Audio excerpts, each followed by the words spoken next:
खट्टर साहब गोपाल कांडा को कैंडिडेट बनाना चाहते थे।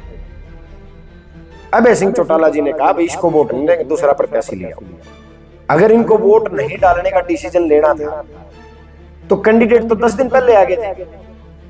वो देवेंद्र काद्यान सतीश नांदल के एजेंट थे, इलेक्शन एजेंट और निर्दलीय विधायक। वो सरेआम कह रहे कि भाई पहले तो इन्होंने उसका पर्चा भरवाया, गलत जाएंगे बोले 3 नाम निर्दलीय। कांग्रेस पार्टी हार नहीं रही राज्यसभा का चुनाव, क्योंकि हमें भी उस समय नहीं पता था कि हमारे अंदर 5 गद्दार हैं।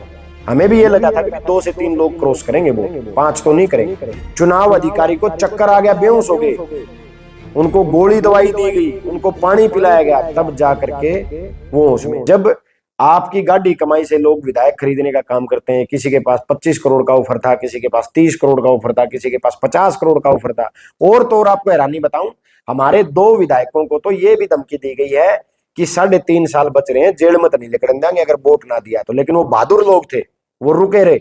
हमारे विधायक है मामन खान, हमारे विधायक गोकुल सेतिया सिरसा से, इनको तो ये भी धमकी दी गई है बीजेपी की तरफ से कि 3.5 साल बच रहे हैं, तो हमने रगड़ांगे, जेल मत नहीं निकलने देंगे। लेकिन वो बहादुर लोग नहीं बिके, ये 5 लोग सिक्के की खड़क में बिक गए। अब ये तो जनता को तय करना है कि आपने उन हलकों की जनता ने तय करना कि आपने किन गद्दारों को चुन के भेजा था। कांग्रेस पार्टी जो लोग वोट से चुन के आते हैं और वो ही अपना वोट ना डालें, तो ये सीरियसनेस दिखाती है उनकी कि वो कितने गंभीर हैं जनता के प्रति। वोट डालना चाहिए था उनको।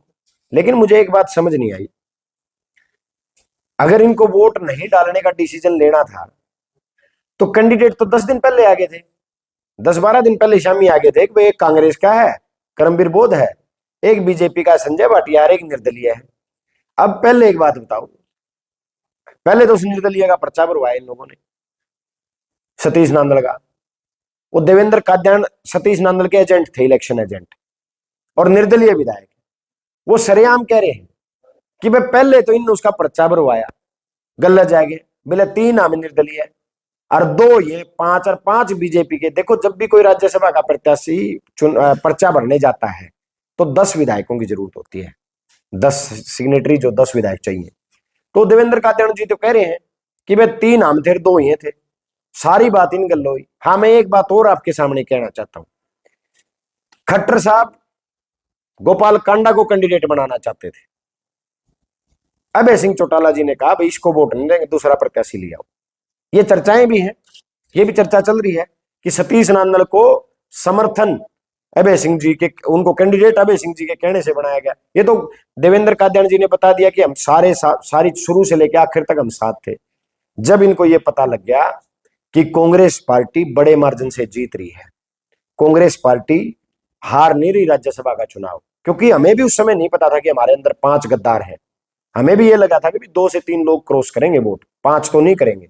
और कैंसिल वाला कोई मुद्दा ही नहीं था। तो हम, जब इनको पता चल गया कि कांग्रेस पार्टी बड़े मार्जिन से चुनाव जीत रही है और तुम्हारे वोट डालने से भी निर्दलीय प्रत्याशी नहीं जीतेगा, तब इन्होंने वोट न डालने की, अब इनवैलिड वोट की बात है। 5 वोट तो हमारे क्रॉस हो गए। अब इनवैलिड वोट पे आते हैं। हमारे जो 3 वोट को इनवैलिड किया गया, 3 वोट, और मैं आपके माध्यम से, ये चाहे आपके माध्यम से आपके दर्शक भी देख रहे होंगे, मैं विद रिकॉर्ड बोल रहा हूं, विद फैक्ट्स बोल रहा हूं। जिसको मर्जी कोई पार्टी का चैलेंज करना चाहे तो चैलेंज भी कर सकता है। हमारे 3 वोट को चुनाव अधिकारी ने 6 बार वैलिड किया है, 6 बार। 7वीं बार उनको इनवैलिड दिया गया है। तो आप समझ सकते हैं, चुनाव अधिकारी को चक्कर आ गया, बेहोश हो गए, उनको गोली दवाई दी गई, उनको पानी पिलाया गया, तब जा करके वो उसमें आए।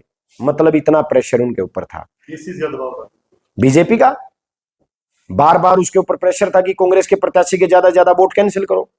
ये दबाव था उनके ऊपर, और इस दबाव के कारण ही वो लगातार, मतलब इतने प्रेशर में थे कि वो वैलिड वोटों को भी इनवैलिड करार उन्होंने दे दिया। ये हैरानी है, जब परमवीर सिंह जी का वोट जब कैंसिल किया गया, 4:30 बजे कैंसिल किया गया, उनका वोट इनवैलिड करार दिया गया। जबकि आप, जब आदमी वोट डालने जा रहा है, उसी टाइम आपको ऑब्जेक्शन करना होता है, लेकिन नियमों की धज्जियां उड़ाएगी।